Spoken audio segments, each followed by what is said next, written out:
Nothing's worse than wipers that squeak and skip every time it rains. Some people will tell you to replace the blades or even polish your windshield. But a lot of the time, the real problem is just the angle of the wiper arm.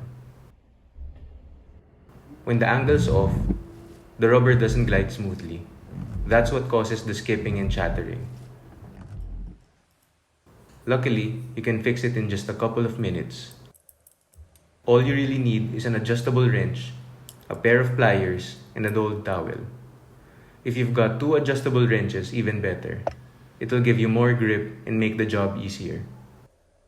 Wrap the towel around the arm, clamp on with your tools, and give it a small twist. No need to overdo it. You're just adjusting the angle so the blade sits better on the glass. Test the wipers and repeat until they run smoothly.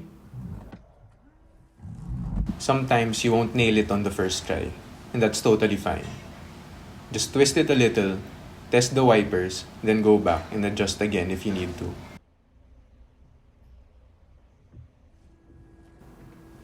And that's it. No more chatter, no more squeaking. Quick, easy, and no need to waste money on new blades or sprays.